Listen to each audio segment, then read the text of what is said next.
වේදනාව දැනෙන කැම නිසා නෙවෙයි දත්වල සංවේදීතාවය නිසායි. විසඳුම නව සෙන්සිටිව් එක්ස්පර්ට් by සිග්නල්. තත්පර 30න් වේදනාවට සහනයක්. නැවත මතුවීම වැළැක්වීමටද උපකාරී වේ. දත්වල සංවේදීතාවය නිසා ඇතිවන වේදනාව ඔබත් පරාජය කරන්න. නව සෙන්සිටිව් එක්ස්පර්ට් by සිග්නල්.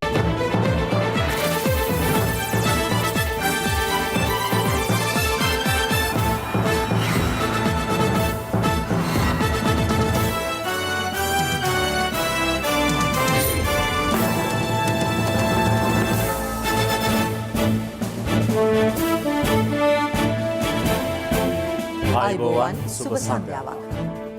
සියලු සමීක්ෂණ වාර්තා නැවත නැවතත් තහවුරු කළ ලංකාවේ අංක 1 ප්‍රවෘත්ති ප්‍රකාශය. පැත්ත ගියත් ඇත්ත කියන හිරු සවස 6:55 ප්‍රධාන ප්‍රවෘත්ති ප්‍රකාශය සමගින් මම මදුශාන්ත සිල්වා. මම උත්පලා රත්නායක. මුලින්ම සිරස්තල.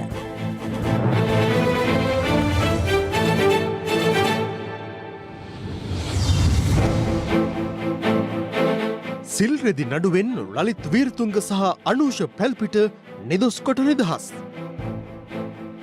බස්නාහිර හැර සෙසු පාසල්වල 6න් ඉහළ ශ්‍රේණි ලබන සඳුදා ආරම්භේ. සාමාන්‍ය පෙළ ගැන තීරණය දෙසතියකින්. කොළඹ සංචරණ සීමා ප්‍රමාණවත් නැහැ. පුරපතනිය යලි අවධාරණය කරයි. හුදකලා ප්‍රදේශවලට නව ගිලන් රථ සේවාවක්. විදේශ ණය වෙනුවට ආයෝජන ආකර්ෂණය කර ගැනීම රජයේ අපේක්ෂාවයි. ජනපති චීනයට කියයි. පාස්කු කොමිසම හමුවේ දෙමළෙන් සාක්ෂි දිය යුතු බවට රිෂාඩ් බදියුදීන්ගෙන් ඉල්ලීමක්. ශ්‍රී ලංකාවේ ආනයන සීමා ලෝක වෙළඳ සංගමයේ නියාමනයන්ට අනුකූල නැහැ. යුරෝපා සංගමයෙන් නිවේදනයක්. වඩාත්ම සිනිඳු රැවුල බෑමකට බිග් ඊසි ටූ රේසරය හරිම සුමුදුයි. සිල්රෙදි නඩුවට අදාළව හිටපු ජනාධිපති ලේකම් ලලිත් වීරතුංග සහ විදුලි සංදේශ නියාමන කොමිෂන් සභාවේ හිටපු අධ්‍යක්ෂ ජෙනරාල් අනූෂ පැල්පිට යන දෙදෙනා නිදොස් කොට නිදහස් කරනු ලෙස අභියාචනාධිකරණය අද නියම කළා. ඒ මහාධිකරණය විසින් තමන්ට ලබා දී තිබූ වසර 3ක බරපතල වැඩ සහිත සිරදඬුවමට එරෙහිව ඔවුන් ගොනු කළ අභියාචනාවල තීන්දුව ප්‍රකාශයට පත් කරමින් දවසේ පුවත 2015 ජනාධිපතිවරණය පැවති සමයේ විදුලි සංදේශ නියාමන කොමිෂන් සභාවට අයත් රුපියල් මිලියන 600ක මුදලක් වැය කර දෙවයින පුරා විහාරස්ථානවලට සිල් රෙදි බෙදා හැරීම මගින් රජයේ මුදල් වංක සාවද්‍ය පරිහරණය කළයයි චෝදනා කරමින් ලලිත් වීරතුංග සහ අනුෂ පැල්පිට යන මහත්වරුන්ට එරෙහිව නීතිපතිවරයා විසින් මහාධිකරණ හමුවේ නඩු පවරනු ලැබුවා. එම චෝදනාවලට වරදකරු කළ ලලිත් වීරතුංග සහ අනුෂ පැල්පිට යන මහත්වරුන්ට 2017 වසරේ සැප්තැම්බර් 7 වනදා බරපතල වැඩ සහිත 3 අවුරුදු සිරදඬුවමක් සහ රුපියල් ලක්ෂ 20 බැගින් දඩ ගෙවන ලෙස මහාධිකරණය නියම කළා. ඊට අමතරව රුපියල් ලක්ෂ 500 බැගින් වන්දි ගෙවන ලෙසද මහාධිකරණය වරදකරුවන්ට නියෝග කර තිබුණා. කෙසේ වෙතත් තමන්ට දඬුවම් නියම කර ඇති ආකාරයේ නීතියට පටහැනි බවත් තමන්ව සියලු චෝදනාවලින් නිදහස් කරන ලෙසත් ඉල්ලා ලලිත් වීරතුංග සහ අනුෂ පැල්පිට යන මහත්වරුන් අභියාචනාධිකරණය හමුවේ පෙත්සම් ගොනු කළා. අදාළ අභියාචනා පෙත්සම් කුමුදුනී වික්‍රමසිංහ සහ දේවිකා අබේරත්න යන දෙපුද්ගල අභියාචනාධිකරණ විනිසුරු මඩුල්ල හමුවේ දීර්ඝ ලෙස විභාගයට ගැනුණා. තීන්දුව ප්‍රකාශයට පත් කිරීම සඳහා අදාළ අභියාචනා අද කැඳවනු ලැබුවා. ආරම්භයේදීම විනිසුරු කුමුදුනී වික්‍රමසිංහ මහත්මිය පැවසුවේ පෙත්සම්කාර පාර්ශවය සහ නීතිපතිවරයා විසින් ඉදිරිපත් කළ කරුණු පුළුල් ලෙස විග්‍රහ කිරීමෙන් අනතුරුව මෙම තීන්දුව ප්‍රකාශයට පත් කරන බවයි. අභියාචකයින් දෙදෙනා රාජ්‍ය පරිපාලන සේවයේ ජ්‍යෙෂ්ඨ නිලධාරීන් බව සඳහන් කළ විනිසුරුවරිය තමන්ට පැවරී තිබෙන නීතිමය රාමුව තුළ සිට ඔවුන් ක්‍රියා කර ඇති බව පෙනී යන බව සඳහන් කළා. ඉදිරිපත් වන සාක්ෂි හා ලේඛන විශ්ලේෂණයේදී එම සිද්ධියට අදාළව ඔවුන් වංක සාවද්‍ය පරිහරණය කිරීමක් කළ බවට තහවුරු කරන සාක්ෂි අනාවරණ නොවන බව නඩු තීන්දුවේ සඳහන්. ඒ අනුව විත්තිකරුවන්ට එරෙහිව මහාධිකරණය හමුවේ ගොනු කර තිබූ අධිචෝදනාවන් තුන සාධාරණ සැකයකින් තොරව ඔප්පු වී නැතැයි පෙන්වා දුන් අභියාචනාධිකරණ විනිසුරුවරිය නියෝග කළේ විත්තිකරුවන් නිදොස් කොට නිදහස් කරනු ලෙසයි. 2015 ඉඳන් ආරම්භ කරපු මේ යහපාලනයේ පරිගැනීම් අද තමයි අවසන් වුණේ. පහුගිය අවුරුදු 6 ඇතුළත ලලිත් වීරතුංග මහතාත් මමත් අවස්ථා 150කට වැඩි සංඛ්‍යාවක් අපිට අධිකරණයට එන්න වුණා. අවස්ථා 40කට වැඩි සංඛ්‍යාවක් පොලිසිය වලට කට උත්තර දෙන්න යනවා. මේ තීන්දුව ලබා දුන්නේ මටවත් ලලිත් වීරතුංග මහතාටත් නෙමෙයි සමස්ත රාජ්‍ය සේවයට. මොකද පහුගිය අවුරුදු ගණනාව තුළ රාජ්‍ය සේවයේ මන්දෝස්ථාහි වෙලා හිටියා. රාජ්‍ය සේවයේ වැඩ කරන්නේ නැත්නම් මේ රට දුවන්නේ නැහැ. දේශපාලනඥයන්ට යන්න පුළුවන් ප්‍රතිපත්ති තීරණ ගන්න විතරයි. මම නැවතත් රජයේ සේවකයන්ට කියනවා ඒ නිසා නිවැරදිව අවංකව වැඩ කරනවා නම් ඔබට කිසිම අවස්ථාවක බිය යුතු නැහැ. අද දින මටත් මනුෂ්‍යරත් දෙන ලද තීන්දුවෙන් මම දකින්නේ එය පුද්ගලයෙකුට දුන් තීන්දුවකට වඩා මුළු මහත් රාජ්‍ය සේවයම තිබුණු අසාධාරණ බැඳීම් වලින් ඉවත් කරා කියලා. මං හිතනවා මේ මිනිසුන්ගේ ප්‍රශ්න විසඳීමේදී රාජ්‍ය නිලධාරීන් හැටියට පොඩ්ඩක් ඒ තියෙන නීති පොතෙන් එහාට යන්නට වෙනවා. Tamanට වාසියක් වෙන ආකාරයේ තීරණ නොගන්නේ නම් මහජනතාවට පමණක්ම වාසි වෙන තීරණ ගන්නේ නම් මා දකින්නේ නෑ එහි වැරද්දක්. අද රාජ්‍ය තන්ත්‍රයම සතුටු වෙන දවසක් යයි මා විශ්වාස කරනවා. සමස්ත රාජ්‍ය සේවයටම මෙය හොඳ පණිවිඩයක්. දවසේ පුවත වෙන වෙනම චලනය වන තල තුනක් විටමින් E හා කුමාරිකා සහිත නිසා ඉතා සමීප හා සුසිනිදු රැවුල බෑමක්. ඔබත් අදම පික් ෆ්ලෙක්ස් 3 සමග ප්‍රොෆෙෂනල් ෂේව් එකක් අත්විඳින්න.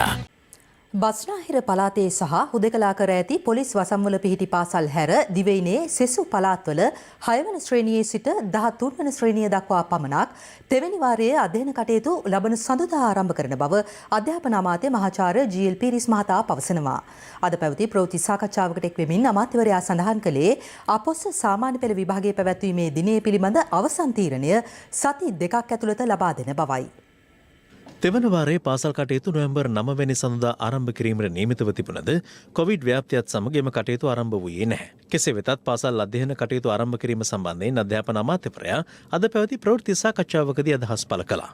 බස්නාහිර පළාතේ පාසල්වල 3 වන වාරය නොවැම්බර් 23 වෙනිදා අපි දැනට විවෘත කරන්නේ නැහැ. දිවයිනේ සෙසු ප්‍රදේශවල 6 ඉඳන් 13 ශ්‍රේණිවලට පන්ති ආරම්භ කිරීමට පුළුවන් නොවැම්බර් 23 වෙනිදා. මේ පාසල් සම්බන්ධයෙන් ඒ ක්‍රමවේද ගැන තීරණය ගැනීමේ වගකීම එක් එක් පාසලේ විදුහල්පති ප්‍රමුඛ කමිටුවකට බාර දීම. ඒ වගේම අධ්‍යාපන පොදු සහතික සාමාන්‍ය පෙළ විභාගය පවත්වන දින දැන් අපි ප්‍රකාශයට පත් කරලා තියෙනවා. දැනට හුදකලා කොට තිබෙන පොලිස් වසම් තුල පිහිටලා තිබෙන පාසල් පිළිබඳ ගැටලුවක් තිබෙනවා. 10 11 ශ්‍රේණියේ පන්ති ඒ පාසල්වල ආරම්භ කිරීමට පුළුවන්ද කියන කාරණේ පිළිබඳ සලකලා බලලා දැන් නියම කරලා තිබෙන දින ඒ විදිහටම තියාගන්නවාද නැත්නම් ඒ පිළිබඳ සංශෝධනයක් අවශ්‍යද කියන තීරණය අපි ගන්නවා. ඒ සති 2ක් තුල. මේ අතර අධ්‍යාපන අමාත්‍යාංශයේ නිවේදනයක් නිකුත් කරමින් සඳහන් කළේ බස්නාහිර පළාත සහ හුදකලා කර ඇති පොලිස් වසම්වල හැර සෙසු පළාත්වල පිරිවෙන් හා බෞද්ධ සීල මාතා අධ්‍යාපන ආයතනවල කටයුතුද නොවැම්බර් 23 වෙනිදා සිට ආරම්භ කරන බවයි.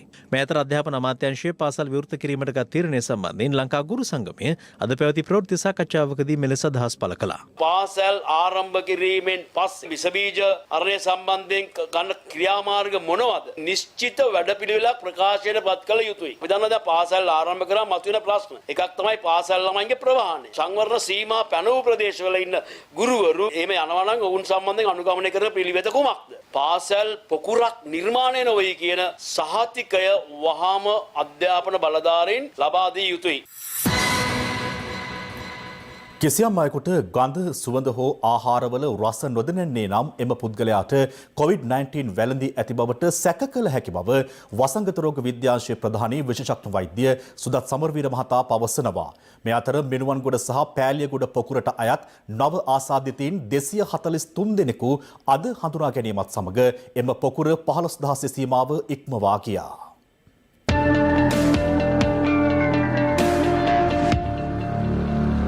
COVID-19 ආසාදනය වීමෙන් සිදු තවත් මරණ 3ක් ඊයේ වාර්තා වීමත් සමග මෙරට සමස්ත මරණ සංඛ්‍යාව 69ක් දක්වා ඉහළ ගියා.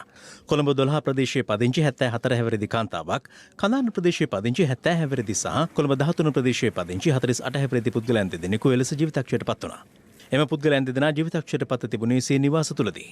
අද දිනේදී COVID-19 ආසාදිතයන් 243 දෙනෙකු හඳුනාගත් අතර ඔවුන් සියලු දෙනාම මිනුවන්ගොඩ සහ පෑලියගොඩ පොකුරේ ආශ්‍රිතයන්. ඒ සමගම පොකුර 15136ක් දක්වා ඉහළ ගියා.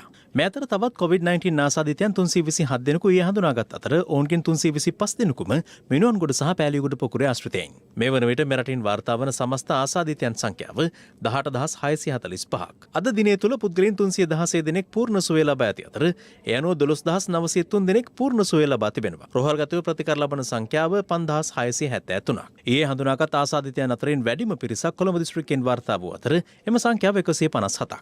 ගම්පහ දිස්ත්‍රික්කයෙන්ද නව ආසාදිතයන් 111 දෙනෙක් ඊයේ වාර්තා වුණා. මෑතර කටුනායක ප්‍රදේශයේ එකම නේවාසිකාගාරයක රැඳී සිටි 17 දෙනෙකුට COVID-19 වෛරසය වැළඳී ඇති බව ඊයේ තහවුරු වුණා. ඔවුන් සිළු දෙනා කටුනායක ආයෝජන කලාපයේ සේවකයින්. මාසෙකමාරක් පොම නිරෝධායන ලක්වමින් තියෙන නද නේවාසිකාගාරය. විවිධ රෝගීන් වාර්තා වීමක් දක්න ලැබුණා. එතකොට නිරෝධායන වෙන තැනකින් රෝගීන් වාර්තා වීම ලොකු ගැටුවක් විදිහට දකින්න බෑ අපිට. අදාළ නේවාසිකාගාරයේ සිටින තවත් 40 දෙනෙකුට ආසන්න පිරිසක් එම ස්ථානයේම නිරෝධායනට ලක් කර තිබෙනවා. කම එකක් එක්ක ආවල ඔයගොල්ලෝ කෑම සප්ලයි කරන සාකච්ඡාවක් තියෙනවා. ඒගොල්ලෝ කවුරුද කෑම දෙනවා එළියට යන්න බෑ කවුරු කිසිම අවස්ථාවක්. මේ හැමෝත් යන නිරෝධායන නීතියද කටයුතු කරනවා. අපි දැන් 60 වෙනවා වියලි ආහාරය දෙනවා ඒවත් එක ඕගොල්ලෝ දෙනවා. ඊට පස්සේ එහෙම යන්න බෑ.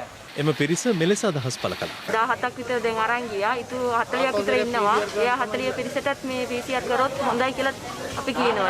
අපි මුලින් ඉඳන් ඉල්ලුවා අපි මෙතනින් එක්ක කොහාට හරි අරන් ගිහිල්ලා දවස් 14 නිරෝධායනය කරන්න ඒ මුකුත්ම අපිට හම්බුන්නේ නැහැ. තාම අපි මේක ඇතුලේ තමයි. COVID-19 වෛරසය වැළඳුණු පොලිස් නිලධාරීන් සංඛ්‍යාව 819ක් දක්වා ඉහළ ගොස් තිබෙන අතර නිරෝධායනට ලක් කර සිටින සමස්ත පොලිස් නිලධාරීන් සංඛ්‍යාව 2500කට ආසන්නයි. මෙතර පෙරාදෙණිය පොලිස් ස්ථානයේ නිලධාරීන් 5 දෙනෙකුට COVID-19 ආසාදනය වී ඇති බව තහවුරු වීමත් සමග එම පොලිසියේ ස්ථානාධිපති ඇතුළු නිලධාරීන් 110 දෙනෙකුට PCR පරීක්ෂණ සිදු කර ස්වයං නිරෝධායනයට යොමු කර තිබෙනවා. මෙම තත්ත්වයේ මත වැඩ බලන පොලිස් ස්ථානාධිපතිවරයෙකු යටතේ වෙනත් පොලිස් ස්ථානවල නිලධාරීන් 50 දෙනෙකු පෙරාදෙණිය පොලිසියේ රාජකාරී සඳහා යෙදවීමට පියවරගත් බව මහනුවර කොට්ටාශ භාර ජ්‍යෙෂ්ඨ පොලිස් අධිකාරී සුදත් මාසිංහ මහතා පැවසුවා. මෙතර කොවිඩ් ආසාදිතයින් වාර්තා වූ බොරැල්ල පොලිස් ස්ථානයේ ආවට පොලිස් නේවාසිකාගාරවල පදිංචි පුද්ගලයන් 225 දෙනෙකුට අද PCR පරීක්ෂණ සිදු කළා. මෙතර COVID-19 වෛරසය ආසාදනය වූවන්ට ඇතිවන රෝග ලක්ෂණ පිළිබඳ වසංගත රෝග විද්‍යාංශයේ ප්‍රධානී විශේෂඥ වෛද්‍ය සුදත් සමරවීර මහතා අදහස් පළ කළා. යම්කිසි කෙනෙකුට විශේෂයෙන්ම ගඳ සුවඳ නොදැනීම වගේම ආහාරවල රසයක් නොදැනීම තියෙනවා නම් වෙන රෝග ලක්ෂණ නැතත් මුන්ට COVID-19 රෝගය ආසාදනය වෙලාද කියන සැකය ඇති කර ගැනීම සුදුසුයි. ඒ වගේම තමයි උණේනවනම් උගුරේ වේදනාව වෙනවනම් කැස්ස සෙම්ප්‍රොතේෂියා තත්ත්වයක් එනවනම් ඒ වගේම විශේෂයෙන්ම හුස්ම ගන්නකොට පොපේ වේදනාවක් එනවනම් හුස්ම ගැනීමේ අපහසුතාවයක් එනවනම් විශේෂයෙන්ම මේ පිළිබඳව සැලකිලිමත් විය යුතුයි. නමුත් මේ රෝග ලක්ෂණ සීමා වෙන්නේ COVID-19 රෝගයට විතරක් නෙවෙයි ඉන්ෆ්ලුවෙන්සා ඇතුළුව තවත් රෝග ගණනාවකටම මේ රෝග ලක්ෂණ පොදුයි. නමුත් සිම රෝග ලක්ෂණයක් සාමාන්‍යයෙන් තියෙන්නේ නැති කෙනෙකුට මේ වගේ රෝග ලක්ෂණ ආවොත් විශේෂයෙන්ම අවදානම් කලාපවල උදාහරණයක් විදිහට බස්නාහිර පළාත තුල ජීවත් වෙන කෙනෙකුට මේ වගේ රෝග ලක්ෂණ මතුවහොත් තමුන්ට COVID-19 රෝගය තියෙනවද නැද්ද කියන දේ පිළිබඳව සැකහැර දැන ගැනීම ඉතාමත්ම වැදගත්. ඒ වගේම තමයි සමහර රෝගීන් ඉන්න පුළුවන් කාලාන්තරයක් තිස්සේ මේ වගේ ශෝෂණ රෝග ලක්ෂණ තියෙන. ඒ වගේ කෙනෙක් තමුන්ට මේ COVID-19 තියෙනවද කියලා බිය යුතු නැහැ. ඒ වගේ කෙනෙක් කරන්න ඕනේ සාමාන්‍ය විදියට ප්‍රවේශම්කාරී වීම. පෞද්ගලිකාංශයෙන් ප්‍රතිකාර ගන්න ඕනවන රෝග තියෙන ජනතාවට දැන් පුළුවන් ඔබට ආසන්නයේ තියෙන පහසුකම් තියෙන රජයේ රෝහලකට ගිහිල්ලා බාහිර රෝගී අංශයට ඔබගේ පෞද්ගලිකාංශයේ වට්ටෝරුව ඉදිරිපත් කළා ඒ ගැළපෙන ඖෂධ රජයේ රෝහලකින් ගන්න සති දෙකක කාල සීමාවක් සඳහා. ඒතර මේකේ පාවිච්චි කරන්න බෙහෙත් නැතුව ඉන්න එපා. ඒ වගේම තමයි යම් සංකූලතාවක් මතුවෙමින් තියෙනවා. විශේෂයෙන් හුස්ම ගැනීමේ අපහසුතාවයක් වෙන්න පුළුවන්, පපුවේ වේදනාවක් වෙන්න පුළුවන්, උදරාබාධයක් වෙන්න පුළුවන්, තද ඔළුවේ කැක්කුමක් වෙන්න පුළුවන්. gedara තියාගෙන ඉන්න එපා. දුරකථන අංක විවෘත කරලා තියෙනවා. දුරකථන අංකයට කතා කරලා ඒ දුරකථන අංකයේ ලැබෙන උපදෙස් මත ඔබ ඒ අවස්ථාවට ගැළපෙන හොඳම ක්‍රියාමාර්ගය ගන්න. එහෙම වුණොත් අපිට මේ මරණ වලින් සැලකිය යුතු ප්‍රමාණයක් වළක්ව ගන්න පුළුවන් වෙනවා. මෙතර හිරු ටීවී පත්තරේ විස්තරයේ වැඩසටහනට එක්වෙමින් වෛද්‍ය රසායනාගාර වෘත්තීයවේදීන්ගේ විද්වත් ආයතනයේ සභාපති රවි කුමුද්දේශ් මහතා ප්‍රතිදේහ ජනක කඩිනම් පරීක්ෂණ හෙවත් රැපිඩ් ඇන්ටිජන් පරීක්ෂණ මෙරට සිදු කිරීම පිළිබඳව අදහස් පළ කළා. පෞද්ගලිකාංශයට ගෙනාවා කිව්වට මේ චක්‍රලේඛයේ කොහෙවත් දැන් පෞද්ගලිකාංශයේ රැපිඩ් ඇන්ටිජන් කරන තැනක් නැහැ. එහෙම කරන්න බෑ. එතකොට දැන් ඒ ගෙනාපු සමාගම ඒවා විසි කරන්නද කුණු කූඩේට දාන්නද ඕවත් සෞඛ්‍ය අමාත්‍යාංශයට මිලදී ගන්න වෙනවා. එතකොට ඒ ප්‍රශ්නෙට උත්තර දෙන්නේ නැහැ. ඊට පස්සේ ලෝක සෞඛ්‍ය සංවිධානයෙන් ගේනවා කියන ප්‍රමාණය අපි පාවිච්චි කරන්න ඕනේ. ඒකෙදිත් අපිට පේනවා මේ චක්‍රලේඛය මගින් නැවත මේක ගෙනාවට පස්සේ පාවිච්චි කරන්න බැරි වෙන්න විලංගු දාලා තියෙනවා. ඒ වගේම ඔබ සඳහන් කරනවා දැන් අර පෞද්ගලික ආයතනයක් විසින් ලංකාවට ගෙන්නපු රැපිඩ් ඇන්ටිජන් පරීක්ෂණ කට්ටල සියල්ල නැවත වතාවක් රජයටම තමයි මිලදී ගන්න සිද්ධ වෙන්නේ කියලා. දැන් ඒකට පෞද්ගලික අංශය කරන්න බැරිද? මේ නිකුත් කරලා තියෙන ගයිඩ්ලයින් එක අනුව පෞද්ගලික අංශයේ කොහෙවත් තැනක කරන්න බෑ. සමාජීය පරීක්ෂාවට ලක් කරන්න බෑ. විශේෂයෙන්ම මයික්‍රෝ බයොලොජිස් කෙනෙක් කියන්නේ නැත්නම් එයාගෙන් අහලා තමයි සමාජයේ මොන අනතුරු තිබ්බත් කරන්න ඕනේ. මේක විශේෂ අවධානය යොමු කරලා තියෙන්නේ අපි කොරෝනා තියෙනවා කියලා සනාථ කරපු පුද්ගලයෙක් සඳහා. ඉතින් මේකෙන් ලොකු මෙහෙයක් වෙන්නේ නැහැ. මෙතර සිය නඩු කටයුතු කඩිනම් කරන ලෙස ඉල්ලා වැලිකඩ බන්ධනාගාරයේ රැඳවියන් වහලයක් මත නැග සිදු කළ විරෝධතාව අද දහවල් අවසන් කර තිබෙනවා. ඒ ඔවුන්ගේ දුක් ගැනවිල්ල ලිඛිතව බහර ගන්නා ලෙස බන්ධනාගාර කොමසාරිස් ජෙනරාල්වරයාට විශේෂ භාර රාජ්‍ය අමාත්‍ය සුදර්ශනී ප්‍රනන්දු පුල්ලේ මහත්මිය කළ දැනුම් දීමෙන් පසුවයි. මෙතර දේශීය ආයුර්වේද දෙපාර්තමේන්තුව මගින් නිර්දේශිත ඖෂධ හා පානයන් බන්ධනාගාර රැඳවියන්ගේ ප්‍රතිශක්තිකරණ වර්ධනය පිණිස ලබා දීම අද සිදු වුණා. මෙතර හෝමාගම මූලික රෝහල අද දින සිට COVID-19 රෝගීන් සඳහා පමණක් ප්‍රතිකාර කරන රෝහලක් බවට පරිවර්තනය කර තිබෙනවා. එහි රෝගීන් 200කට පමණ ප්‍රතිකාර කළ හැකියි. ශ්‍රී ලාංකිකයන් 200කට ආසන්න පිරිසක් සේවය කරන ජෝර්දානයේ ඇඟලුම් කම්හලක සිටින පිරිසක් එරට කොවිඩ් වසංගතයේ පැතිරීමත් සමග ප්‍රමාණවත් පහසුකම් නොමැති වීම හේතුවෙන් දැඩි දුෂ්කරතාවකට පත්ව ඇති බව සමාජ මාධ්‍ය වෙත වීඩියෝ පටයක් නිකුත් කරමින් සඳහන් කරනවා. ඔක්කොම එකම රූම් එකකට දාලා තියෙනවා. වෙන් කරලා නැහැ නේ. අපි ගෙහෙන්න යන්න දන්නේ නැහැ කියලා මේකේ මැරෙන්න අරින්න බෑ. එක මිනිස්සෙක් මැරුණා. තව ළමයි දෙතුන් දෙනෙක් ඉන්නවලු මැරෙන තත්ත්වෙල ඉන්නේ. ග්‍රැනේඩ් කියන්නේ සාමාන්‍ය නේ. සාමාන්‍ය. එදින ළමයි එක්ක කියලා වැඩක් කරේවා. රිපෝට් එක ඇවිල්ලා දවස් 5ක් වෙනවා. ඊයේ හවස වෙනකන් අපිට රිපෝට් එක දුන්නේ නැහැ. වැඩ අරගෙන ඔක්කොම ඉවරනාට පස්සේ තමයි ළමයිට ඊයේ හවස ඇවිල්ලා රිපෝට් එක දුන්නේ. මෙතන බොහොම සුළු ප්‍රමාණයක් ඉන්නේ. තව රූම් වල නැගිට ගන්න බැරුව අමාරු වෙච්ච ළමයි ඕන තරම් ඉන්නවා. ඒ දැන් ගාල් ළමයි මෙතන නැතුව. ගාල් ළමයි අපේ හතර දෙනාටයි නැත් අනිත් ඔක්කොම පොසිටිව්. අපි ගන්න පිළිනක් අරගෙන ඉවරලා අතු එක්ක ලංකාවට හරි ගෙන්න ගන්න.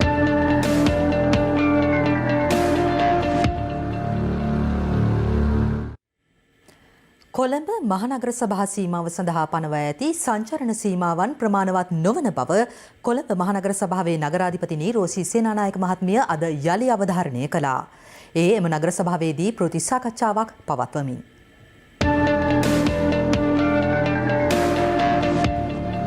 කොළඹ මහනගර සභා බල ප්‍රදේශයෙන් ඊයේ දිනේ නව COVID-19 ආසාදිතයින් 112 දෙනෙකු හඳුනාගෙන ඇති අතර මේ දක්වා එම බල ප්‍රදේශයෙන් හඳුනාගෙන ඇති සමස්ත ආසාදිතයන් සංඛ්‍යාව 4836ක්. මෙම තත්ත්වයේ සැලකිල්ලටගෙන කොළඹ මහනගර සභා බල ප්‍රදේශයට අයත් පොලිස් බල ප්‍රදේශ කිහිපයක් මෙවන විටත් හුදකලා කර තිබෙනවා. කොළඹ මහනගර සභා සීමාවෙන් වාර්තා වන ආසාදිතයන් හා මරණ සංඛ්‍යාව දිනෙන් දින ඉහළ යාමත් සමග කොළඹ මහනගර සභාවේ නගරාධිපතිනි රෝසි සේනානායක මහත්මිය පසුගිය 16 වෙනිදා සිය පාලන සීමාව සඳහා දැඩි සංචරණ සීමාවන් පනවන ලෙස ඉල්ලා සිටියා. ඇය අද දිනෙත් ප්‍රවෘත්ති සාකච්ඡාවක් පවත්වමින් යලි එම ඉල්ලීමම සිදු කළා. දැන් අපි ගත්තොතින් මට්ටක් කුලියයි මෝදරයි හුදකලා කරලා තියෙනවා. නමුත් මහවත්ත අලුත් මාවත ලුණු පොකුණ හුදකලා වෙලා නැහැ. තමයි මේ සිටියම බැලුවතින් 1යි 2යි ලොක්ඩවුන් කරලා. ආයි 8යි 7යි 6යි ලොක්ඩවුන් කරලා. නමුත් 5යි 4යි 3යි ඇරලා. ඉතින් මම කියන්නේ මේ වටේම ලොක්ඩවුන් කළා මේ දෙක ඇරියාම මේකේ කට්ටිය හට මෙහාට යනවා. මේ හේතු නිසාම තමයි මම කිව්වේ එහෙම් පිටින් උතුරු කොළඹ මැද කොළඹයි බොරැල්ලයි සති දෙකකට හුදකලා කරලා අපිට ලබා දුන්නා නම් ජනසෞඛ්‍ය දෙපාර්තමේන්තුවට ඉතාමත් පහසු වෙනවා.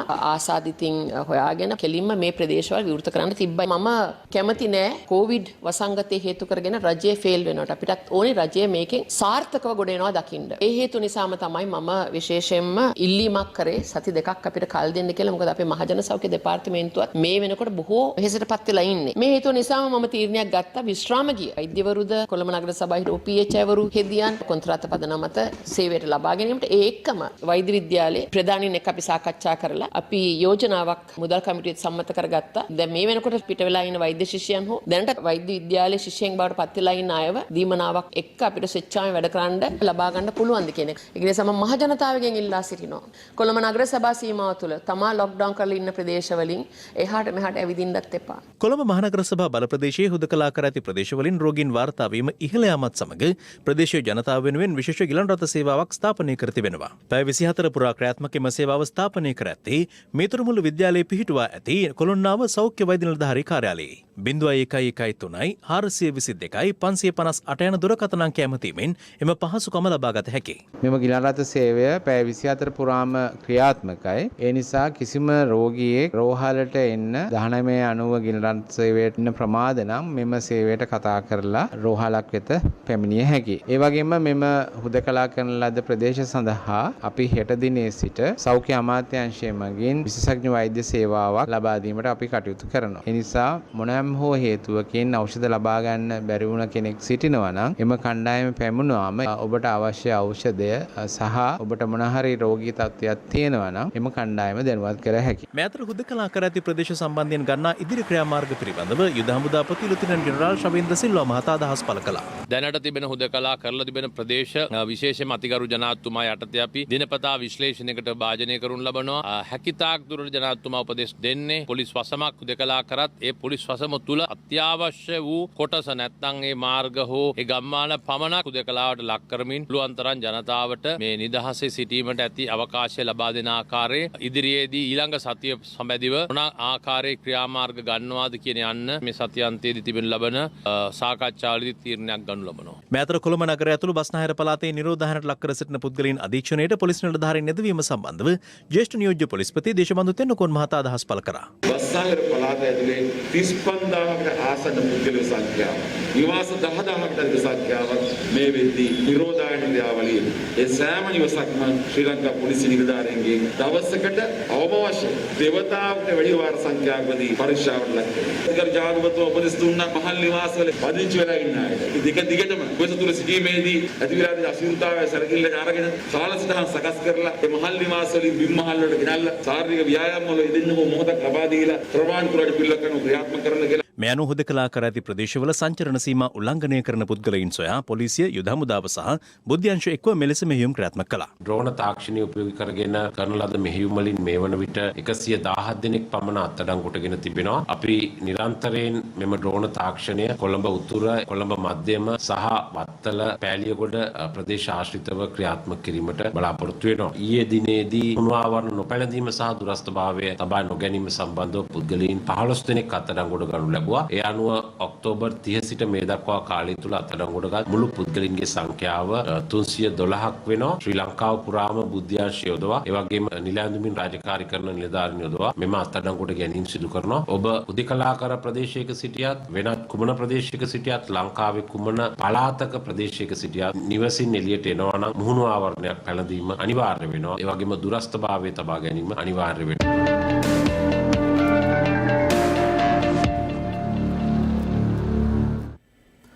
සේවකින් පිරිසකට COVID-19 ආසාදනය වීමත් සමග අඩාල වූ කොළඹ වරායේ කටයුතු මේ වන විට යථා තත්ත්වයට පත්කර අවසන් බව වරාය හා නාවික කටයුතු අමාත්‍ය රෝහිත අබේගුණවර්ධන මහතා පවසනවා. මේ අතර කොවිඩ් වසංගතය හේතුවෙන් උපකාරක පන්ති තහනම් කර තිබියදීත් පෞද්ගලික උපකාරක පන්ති පැවැත් වූ ගුරුවරයෙකු පොලිසිය අත්අඩංගුවට ගෙන තිබෙනවා.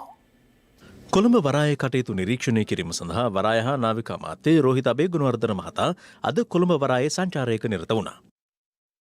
සේවකයන් රෝගීන් බවට පත්වෙච්ච වෙලාවේ එක පැයකට නැවකින් බහලු 5ක් හෝ 6ක් තමයි අපිට ක්‍රියා කරවන්න පුළුවන්කම ලැබුණේ. නමුත් මේ අද දවස වෙනකොට එක නැවකින් බහලුම් 25ක ප්‍රමාණයක්. ඒ කියන්නේ අද සාමාන්‍ය තත්වයට මේ වරාය අධිකාරිය වැඩ ටික අපි ක්‍රියාත්මක කරනවා. පැය 24ම ක්‍රියාත්මක වන මෙහෙයුම් මධ්‍යස්ථානයක් මේ වන විට විවෘත කරලා තියෙනවා. කොවිඩ් වසංගත තත්ත්වයේ හේතුවෙන් බිඳ වැටී ඇති මෙරට ටෙලි සිනමා කර්මාන්තය ඉදිරියට පවත්වාගෙන යාම සඳහා අවශ්‍ය සෞඛ්‍ය මාර්ගෝපදේශ මාලාවක් සකසා දෙන ලෙසට ශ්‍රී ලංකා විද්‍යුත් විකාශකයන්ගේ සංගමය පසුගිය දා රජයේ වෛද්‍ය නිලධාරීන්ගේ සංගමයෙන් ඉල්ලීමක් කර තිබුණා. ඒ අනුව සකස් කළ සෞඛ්‍ය මාර්ගෝපදේශ මාලාව සෞඛ්‍ය සේවා අධ්‍යක්ෂ ජෙනරාල් වෛද්‍ය ආසියල ගුණවර්ධන මහතාගේ අත්සරණ යුතුව නිකුත් කර තිබෙනවා. එම මාර්ගෝපදේශ උල්ලංඝනය කරමින් රෝගත කිරීම සහ රූපවාහිනී වැඩසටහන් සිදු කිරීමට අවසර හිමි නොවන බවද සෞඛ්‍ය සේවා අධ්‍යක්ෂ ජෙනරාල්වරයා නිකුත් කළ නිවේදනයේ සඳහන්. සඳහන් කළ තියෙන ලෝක සෞඛ්‍ය සංවිධානයත් මානසික අසහනය සහ සංචරණ සීමා වෙච්ච පිරිස් වලට තමන්ගේ අස්වැසිල්ලක් ගැනීම සඳහා කලාව පාවිච්චි කරන්නට පුළුවන් කියන්නේ. මේ වසංගත තත්ත්වයත් එක්ක අපිට ජීවත් වෙන්නට වෙනවා. අපේ නිර්මාණ කාරණා කරන්නට වෙනවා. ඒ නිසාම අපිට සිද්ධ වෙනවා ඇත්තටම මේකේ තියෙන මේ කාරණාත් සමග යහපත් ලෙස බැඳිලා වැඩ කටයුතු කරන්න. ඒක නිසා මම ගෞරවයෙන් ඉල්ලා සිටිනවා අපේ හැමෝටම මේ සෞඛ්‍ය උපදෙස් පිළිපදින්න. එවිට අපිට මේ ජයගත හැකියි. නවලක්ස් බියුටි ඉන්ග්‍රීඩියන්ට්ස් 7ක් සහ විටමින් E සමගින් සඳමෙන් දිතුලන මොහොනක්. නවලක්ස්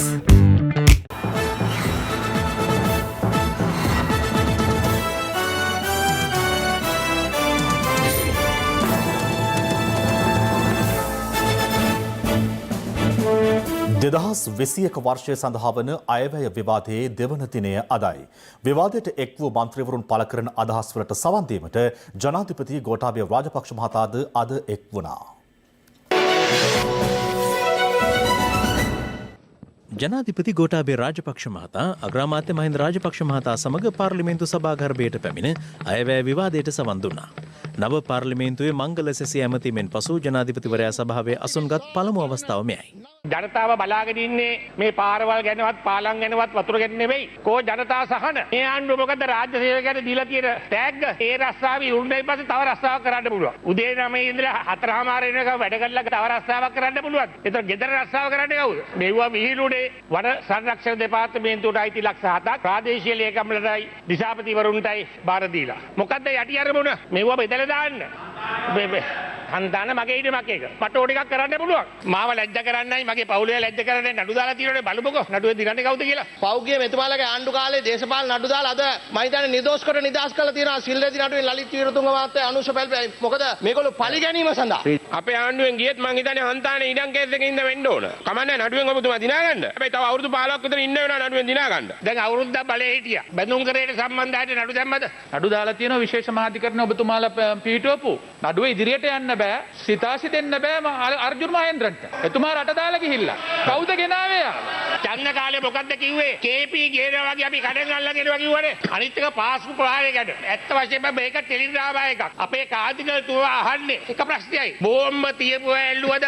ජනාධිපති කොමිෂන් එකක් යනවා. ඒ කොමිෂන් එකේ රිපෝට් එක හම්බුනාම තමුන්නාන්සලා ගාව තියාගෙන ඉන්න ඔය ආරක්ෂා කරන් ඉන්න සියලු දෙනාට විරුද්ධව අපි දැඩි දඬුවම් දීලා නීතිය ක්‍රියාත්මක කරනවා. පතුකම් කරවන්න රුපියල් 10 දෙන එක ගැන ගිය ආණ්ඩුව කාලේ පෙට්‍රෝල් කෑනයක් අරන් ආවා මේ පාර්ලිමේන්තුව ගිනි තියන්න. ඔය එහා පැත්තේ മന്ത്രിවරයෙක්. දැන් පාර්ලිමේන්තුව ගිනි තියන්න එපා කියන්නේ රුපියල් 10 දෙනවා. වතු සමාගම් එකඟ වෙන්න ඕනේ නැත්නම් සමාගම් 25ක් තියෙනවා 25න් 3ක් රජයේ ආයතන. එට වෙනකොට දෙන්න පුළුවන් නේ ඔය කට්ටියට ප්‍රතිපාදන පෙන්නන්නකෝ.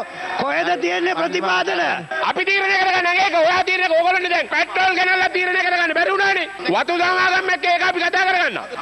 අර දෙන්නම යනවා. ඩීල් කාරෝ දෙන්න. ආණ්ඩුව මේ අයවැය තුල යෝජනා කරලා තියෙන්නේ තවත් බිලියන 3000ක් අලුතෙන් ණය ගන්න. ඒ කියන්නේ මේ අවුරුදු දෙකට විතරක් බිලියන 5000ක් ණය ගන්න යෝජනා කරනවා. ට්‍රිලියන 5ක්. 2014 වෙනකොට ට්‍රිලියන 7ක ණය බරක් තිබුණා. එක්සත් ජාතික පක්ෂය ට්‍රිලියන 13 දක්වා වර්ධනය කරා. 2021 අවසන් වෙනකොට රටක් විදියට අපි ට්‍රිලියන 18ක ණය කන්දක හිර වෙනවා. අසමත්කම නේද? ෆේල් නේද? රේස් එක පටන් අරගෙන මාස දෙකයි. හාවයි ඉබ්බයි තරඟ කරන කොටත් මොකද උනේ මැදදී හිතුවා දිනුම් කියලා. හැබැයි රේස් එක දිනන්නේ අවුරුදු 5 ඇතුළත. අවුරුදු 5 අවසන් වෙනකොට අපි ජනතා බලාපොරොත්තු ඉටු කිරීම වෙනුවෙන් සහතිකය ලබනවායි. පහුගිය ආණ්ඩුවේ පසුපෙළ මන්ත්‍රීවරු හැටියට අපි හුලං ඇදලා ඉන්නකොට ඒගොල්ලෝ තමයි ආණ්ඩුවේ හිටපු බොහොම ජ්‍යෙෂ්ඨ ඇමතිවරු. පෙට්‍රෝලියම් භාර ඒ ආණ්ඩුවේ අතුරු කැරල්ල කරකෝ හිටපු පුද්ගලයෙක් තමයි දැන් ඔය අසරණ කරලා කුණු කූඩට දාලා තියෙන්නේ. පව්. බිත්තිය හේතු වෙනවා පුටුව. නෑ අපි එච්චර තදින් බහින්න හොඳ නෑ. ළඟදීම ඔබතුමාලා වගේ විශාල කණ්ඩායමක් අපිත් එක්ක නැවත සම්බන්ධ වෙන බව දන්න නිසා ඔබතුමාට අපි ඒ තරම් තදට බයෙන්න උත්සාහ කරන්නේ නෑ. මේ ඉදිරි පෙළේ ඉන්න ගොඩක් අයට චෝදනා තියෙනවා. අපි චෝදනා අල්ලාස්සා දූෂණ කොමිසමට අපි බාර දුන්නා. අපි අපරාධ පරීක්ෂණ දෙපාර්තමේන්තුවට අපි බාර දුන්නා. මේ ඉන්න හිටපු ඇමතිවරු තමන්ගේ ගෙවල් වලට අරගෙන ගිහිල්ලා ලිපිගනු අපේ ඉලක්කයක් තියෙනවා. නැවත 2015 වෙද්දි වගේ 70%ක් දක්වා අපේ ණය බර අඩු කරන්න. 2020ට ණය අනුමත කරගෙන තියෙනවා. කෝටි 2,80,000ක්. 2021ට කෝටි 2,97,000ක්. ඒ දෙක එකතු වුණාම කෝටි 5 ලක්ෂයයි. කෝටි 5 ලක්ෂය මේ අවුරුදු දෙකට ණය ගන්නවා. අපේ ආර්ථිකය කොච්චර මේ හැදුවද කිව්වොත් අපි දෙවනි උනේ ඇෆ්ගනිස්තානයේ විතරයි කරු කතානායකතුමනි යටපැත්තේ. මෙයා කතා කරේ පාර්ලිමේන්තුවේ. හරි ඔය ඇති.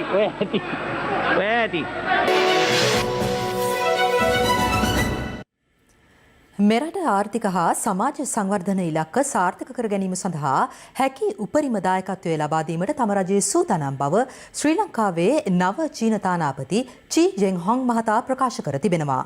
චීන තානාපතිවරයා මේ බව සඳහන් කළේ ජනාධිපති ගෝඨාභය රාජපක්ෂ මහතා සමග අද පස්වරුවේ පැවති සාකච්ඡාවකදී. මෙරටට පත් කර සිටින චීන මහජන සමූහාණ්ඩුවේ නව තානාපති චී ජෙන්හොන් මහතා සිය අක්තපත්‍රය ජනාධිපති ගෝඨාභය රාජපක්ෂ මහතා වෙත ජනාධිපති මන්දිරයේදී පිළිගැන්වුවා. අනතුරුව ජනාධිපතිවරයා සහ නව චීන තානාපතිවරයා සුහද පිළිසඳරකද නිරත වුණා. එහිදී ජනාධිපතිවරයා ප්‍රකාශ කර ඇත්තේ චීනය සහ ශ්‍රී ලංකාව අතර පවතින සහයෝගීතාව පිළිබඳ ඇතැම් පිරිස් විවේචනය කළද එය සත්‍ය නොවන බවයි. ශ්‍රී ලංකාව සිය සංවර්ධන ප්‍රයත්නයේදී තවදුරටත් විදේශ ණය ලබා ගැනීම වෙනුවට ආයෝජන ආකර්ෂණය කර ගැනීමට ප්‍රමුඛත්වය දී ඇති බවද ජනාධිපතිවරයා පෙන්වා දී තිබෙනවා. මෙහිදී චීන තානාපති චී ජෙන්හොන් මහතා සඳහන් කර ඇත්තේ ශ්‍රී ලංකාවේ සංවර්ධනය සාර්ථක කර ගැනීමට හැකි උපරිම දායකත්වය ලබා දීමට තම රජය සූදානම් බවයි. ශ්‍රී ලංකාව සෞභාග්‍යමත් දේශයක් ලෙස නැගී සිටිනු දැකීම චීනයේ අභිලාෂය බවද මෙම හමුවේදී චීන තානාපතිවරයා සඳහන් කර තිබෙනවා. රක්ෂිත බන්ධනාගාර ගත කර සිටින පාර්ලිමේන්තු මන්ත්‍රී රුෂාඩ් බදෝදීන්ගෙන් පාස්කු ප්‍රහාරය සම්බන්ධයෙන් විමර්ශනය කෙරෙන ජනාධිපති කොමිසම ස්කයිප් තාක්ෂණය ඔස්සේ අද පළමු වරට සාක්ෂි විමසනු ලැබුවා. ඒ ඔහු රඳවා සිටින මැගසින් බන්ධනාගාරයෙන් COVID-19 ආසාදිතයින් වාර්තා වීමත් සමග ඔහුව ජනාධිපති කොමිසමට කැඳවීමට නොහැකි වීම හේතුවෙන් පාස්කෝ ප්‍රහාරය සම්බන්ධයෙන් විමර්ශනය කරන ජනාධීපති කොමිසම රක්ෂිත බන්ධනාගාරගත කර සිටින පාර්ලිමේන්තු මන්ත්‍රී රිෂාඩ් බදියුදීන්ගෙන් අද පළමුවරට සාක්ෂි විමසූ අතර සාක්ෂි ලබා දීමට මන්ත්‍රීවරයා සම්බන්ධ වූයේ ස්කයිප් තාක්ෂණය ඔස්සේ කොළඹ මැගසින් බන්ධනාගාරයේ සිටයි. කෙසේ වෙතත් සාක්ෂි විමසීම ආරම්භයේදී රිෂාඩ් බදියුදීන් මහතා වෙනුවෙන් පෙනී සිටින නීතිඥ රුෂ්ඩි හබීබ් මහතා කොමිසමෙන් ඉල්ලා සිටියේ සාක්ෂිකරුට දෙමළ භාෂාවෙන් සාක්ෂි ලබා දීමට අවස්ථාව ලබා දෙන ලෙසයි. එහිදී ජනාධීපති කොමිසමේ සභාපති විනිසුරුවරයා සඳහන් කළේ රිෂාඩ් බදියුදීන් මහතා මෙම කොමිසමේ පොලිස් විමර්ශන ඒකකයට සිංහල භාෂාවෙන් ප්‍රකාශ ලබා දී ඇති බවත් එහිදී මාහට සිංහල භාෂාව කතා කිරීමට හා තේරුම් ගැනීමට බාධාවක් නැත. එබැවින් සිංහල භාෂාවෙන් ප්‍රකාශ ලබා දෙන බව දැනුම් දෙමි. ලෙස සඳහන් කර ඇති බවයි. එමෙන්ම මීට පෙර පාස්කු ප්‍රහාරය සම්බන්ධයෙන් සොයා බැලූ පාර්ලිමේන්තු තේරීම්කාරක සභාව හමුවේ රිෂාඩ් බදියුදීන් මහතා සාක්ෂි ලබා දී ඇත්තේ සිංහල භාෂාවෙන් බවත් ප්‍රහාරයට පසු 2019 වසරේ අප්‍රේල් මාස 29 වන දින විකාශය වූ හිරු ටීවී සලකුණු වැඩසටහනට සම්බන්ධ වී ඔහු සිංහල භාෂාවෙන් සාකච්ඡා කර ඇති බව මෙම කොමිසම නිරීක්ෂණය කර ඇති බවද ජනාධීපති කොමිසමේ සභාපති විනිසුරුවරයා සඳහන් කළා. මේමනි සැකකරු දෙන්නගේ තාත්තා තමයි ඉබ්‍රාහිම් ආත්මේ. එතුමා මගේ අමාත්‍යාංශයෙන් ආපු හම්බෙච්ච පින්තූර පෙන්නුවා. එම නිසා අද දිනේදී සාක්ෂි ලබා දෙන විට සිංහල භාෂාවෙන් සාක්ෂි ලබා දෙන ලෙසත් අවශ්‍ය අවස්ථාවලදී පමණක් ඉංග්‍රීසි හෝ දමිළ භාෂාවෙන් සාක්ෂි ලබා දෙන්නේ සභාපති විනිසුරුවරයා වැඩිදුරටත් රිෂාඩ් බදියුදීන් මහතාගේ නීතිඥවරයාට දැනුම් දුන්නා. ඒ අනුව සාක්ෂි ලබා දීමට පෙර කොමිසමේ තෝල්කවරයා විසින් සාක්ෂියට අදාළ දියුරුම් ලබා දෙන්නයි රිෂාඩ් බදියුදීන් මන්ත්‍රීවරයාට සඳහන් කළත් රිෂාඩ් බදියුදීන් මහතා එහිදී දෙමළ භාෂාවෙන් දීර්ඝ අදහස් දැක්වීමක් සිදු කළා. මගේ මව් භාෂාව දෙමළ. දෙමළෙන් තමයි මම ඉගෙන ගත්තේ. මට මගේ මව් භාෂාවෙන් සාක්ෂි දෙන්න අවශ්‍යයි. දෙමළ භාෂාව ආණ්ඩුක්‍රම ව්‍යවස්ථාවෙන් පිළිගත් භාෂාවක්. පාර්ලිමේන්තු තේරීම්කාරක සභාවේ සාක්ෂි දෙනකොට දෙමළ භාෂාව ගැන දන්න නීතිඥවරයෙකු ළඟ තබාගෙන ඔහුගෙන් උදව් ගන්න මට අනුමැතිය දුන්නා. මම මේ නොකරපු වරදකටයි මෙහෙම බන්ධනාගාරගත කර තිබෙන්නේ. නැත්නම් මට ඇවිත් සාක්ෂි දෙන්න පුළුවන්. භාෂාව තමයි මගේ ප්‍රධාන ගැටලුව. එම නිසා මට භාෂා පරිවර්තකයෙකු ලබා දෙන්න කියලා ඉල්ලා සිටිනවා. එම ඉල්ලීම මත රිෂාඩ් බදියුදීන් මන්ත්‍රීවරයාගෙන් සාක්ෂි ලබා ගැනීම පස්වරු 1:30 දක්වා කල් තබා පාර්ලිමේන්තුවේ සේවය කරන භාෂා පරිවර්තකයෙකු කැඳවීමෙන් පසු රිෂාඩ් බදියුදීන් මහතාගෙන් සාක්ෂි විමසීම දෙමළ බසින් යලි ආරම්භ කෙරුණා. මෙම සාක්ෂි ලබා දීම අතරතුර රිෂාඩ් බදියුදීන් මන්ත්‍රීවරයාගෙන් සිංහල භාෂාවෙන් ඇසූ ප්‍රශ්නවලට ඔහු විසින් දෙමළ භාෂාවෙන් පිළිතුරු ලබා දුන් පසු භාෂා පරිවර්තකයා විසින් එය සිංහලට පරිවර්තනය කිරීමේදී බදියුදීන් මන්ත්‍රීවරයා ඊට මැදිහත් වී සිංහල භාෂාවෙන් සම්පූර්ණ පිළිතුර ලබා දෙන ආකාරය ජනාධීපති කොමිසම අවස්ථා කිහිපයකදී නිරීක්ෂණය කළා. එහිදී සභාපති විනිසුරුවරයා මන්ත්‍රීවරයාට අවවාද කළේ එලෙස මැදිහත් වී කොමිසමේ කටයුතු වලට බාධා නොකරන ලෙසයි. SLT වෙතින් ඔන්ලයින් ලර්නින් සහ ඔන්ලයින් වර්කින් සඳහා ඇදහිය නොහැකි ඩේටා දීමනා GB 30ක් රුපියල් 195යි GB 100ක් රුපියල් 490යි අඩුම මිලට වැඩිම ඩේටා SLT වෙතින්. Safeguard hand sanitizer නවතම නිෂ්පාදන පෙළ නිරෝගිමත් දිවියකට.